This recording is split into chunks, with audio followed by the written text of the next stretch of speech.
بسم اللہ الرحمن الرحیم۔ قرآن کریم کے 7ویں پارے کی سورۃ اعراف میں اللہ پاک فرماتا ہے، اور سنا دے ان کو حال اس شخص کا جس کو ہم نے دی تھیں اپنی آیتیں، پھر وہ ان کو چھوڑ نکلا، پھر اس کے پیچھے لگا شیطان تو وہ ہو گیا گمراہوں میں، اور ہم چاہتے تو بلند کرتے اس کا رتبہ ان آیتوں کی بدولت، لیکن وہ تو ہو رہا زمین کا اور پیچھے ہو لیا اپنی خواہش کے، تو اس کا حال ایسا ہے جیسے کتا اس پر تو بوجھ لا دے تو ہانپے اور چھوڑ دے تو ہانپے۔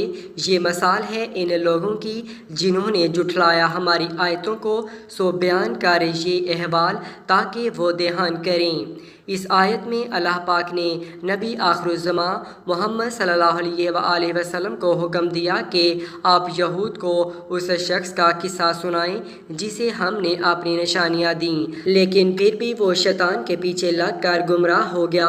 اس آیت کی تفسیر میں نامور مفسرین جن میں علامہ ابن جریر، علامہ ابن کثیر، امام شوکانی نے تفسیر فتح القدیر اور تفسیر مدارک التنزیل میں ابو البرکات عبداللہ النصیفی نے حضرت عبداللہ بن عباس سے ایک معتبر روایت پیش کی ہے، جس کے مطابق ایک بہت بڑا عالم ملک شام میں بیت المقدس کے قریب کنعان میں رہا کرتا تھا۔ وہ اسرائیلی عالم اس قدر پرہیزگار تھا کہ اسے اللہ کی کتابوں اور آیتوں کا بہت علم حاصل تھا۔ اس پر اللہ پاک کا خاص کرم تھا، یہ اسم اعظم جانتا تھا اور کنعان بھر میں مشہور تھا کہ اس کی دعا کبھی رائے گاہ نہیں گئی، یعنی جو بھی دعا وہ اللہ پاک سے مانگتا وہ ضرور پوری ہوتی تھی۔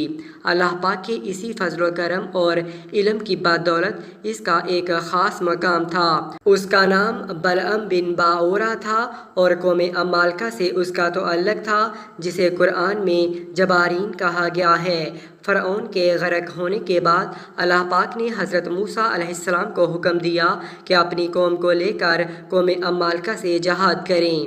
قوم عمالقہ کو جب لشکر کی روانگی کا علم ہوا تو وہ بلعم بن باعورہ کے پاس آئے کہ حضرت موسیٰ علیہ السلام اور ان کی قوم پر بد دعا کریں۔ چونکہ بلعم بن باعورہ ایک عالم تھا اور اللہ پاک کی نشانیاں اور آیات کو جانتا تھا، اس لیے کہنے لگا، وہ تو اللہ کے نبی ہیں اور فرشتے ان کے ساتھ ہیں، میں ان کے خلاف بد دعا نہیں کر سکتا۔ مگر جب قوم نے بہت اصرار کیا تو بلعم بن باعورہ کہنے لگا کہ ٹھیک ہے، میں استخارہ کر کے اپنے رب کی مرضی جان لوں۔ استخارہ کے بعد اس نے اپنی قوم کو طلب کیا اور انہیں بتایا کہ مجھے بد دعا کرنے سے منع کر دیا گیا ہے۔ اس وقت جبارین نے ایک بہت بڑا تحفہ بلعم کو پیش کیا، لیکن اس نے قبول نہ کیا۔ اس کے بعد جبارین کا اصرار بہت زیادہ بڑھ گیا۔ بعض روایات میں ہے کہ قوم نے اس کی بیوی کو بہت زیادہ مال و دولت پیش کیا، جس پر اس نے اپنے شوہر بلعم بن باعورہ کو اس بات پر تیار کر لیا کہ وہ حضرت موسیٰ علیہ السلام اور ان کی قوم پر بد دعا کرے۔ بلعم بن باعورہ نے حضرت موسیٰ علیہ السلام اور بنی اسرائیل کے لیے بد دعا کرنا شروع کر دی۔ اس وقت قدرت الہی کا عجیب کرشمہ ظاہر ہوا۔ وہ کلمات بد دعا جو حضرت موسیٰ علیہ السلام کی قوم کے لیے کہنا چاہتا تھا، اس کی زبان سے وہ الفاظ بد دعا قوم جبارین کے لیے نکلے۔ جبارین چلا اٹھا کہ تم تو ہمارے لیے بد دعا کر رہے ہو۔ بلعم نے جواب دیا، یہ میرے اختیار میں نہیں ہے، میری زبان اس کے خلاف پر قادر نہیں۔ نتیجہ یہ ہوا کہ اس قوم پر تباہی آئی اور بلعم کو یہ سزا ملی کہ اس کی زبان لٹک کر سینے پر آ گئی۔ اب اس نے جبارین سے کہا، میری تو دنیا و آخرت تباہ ہو گئی، اب میری دعا کی قبولیت سلب کر لی گئی ہے، لیکن میں تمہیں ایک تدبیر بتاتا ہوں جس کے ذریعے تم موسیٰ علیہ السلام اور اس کی قوم پر غالب آ سکتے ہو۔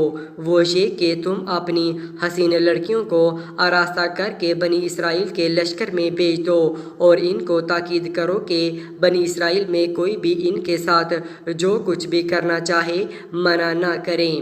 بلعم بن باعورہ کی یہ شیطانی چال ان کی سمجھ میں آ گئی اور اس پر عمل کیا گیا، چنانچہ انہوں نے اپنی سب سے جوان جوان اور خوبصورت لڑکیاں مال بیچنے کی غرض سے بنی اسرائیل کے فوجی کیمپ میں بھیج دیں۔ خوبصورت لڑکیوں کی تعداد 45 کے قریب تھی۔ سبھی نے آ کر اپنی اداؤں میں بنی اسرائیل کی قوم کو پھنسانے کی کوشش کی پر ناکام رہیں۔ ان لڑکیوں نے فیصلہ کیا کہ ان کے سردار پر ڈورے ڈالے جائیں۔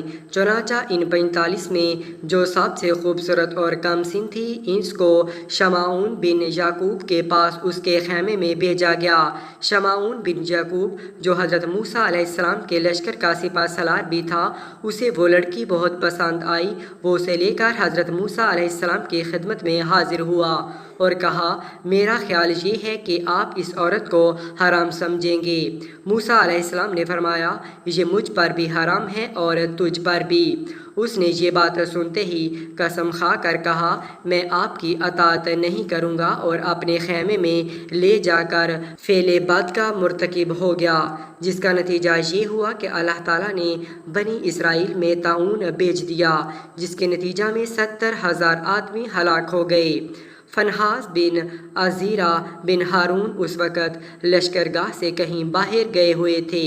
جب آئے تو تمام حقیقت سنی تو بے تاب ہو کر غصے کے ساتھ اس بدکار کے خیمے میں پہنچے اور اپنے نیزے میں ان دونوں کو پرو لیا اور اپنے ہاتھ میں نیزہ لیے ہوئے انہیں اوپر اٹھائے ہوئے باہر نکلے۔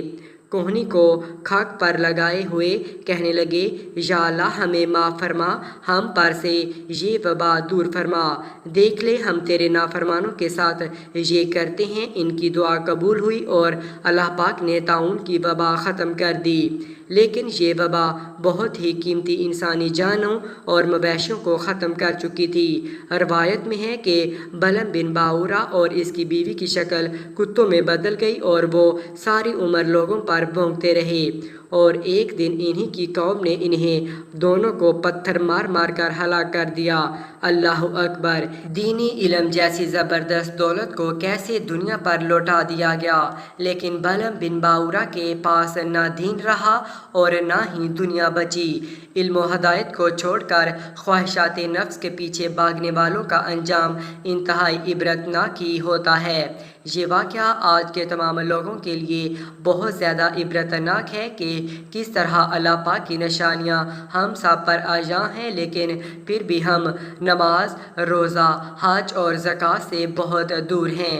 اللہ پاک ہم سب کو دین اسلام کو صحیح معنوں میں سمجھنے اور اس پر عمل پیرا ہونے کی توفیق عطا فرمائے۔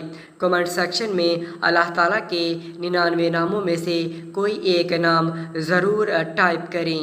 شکریہ۔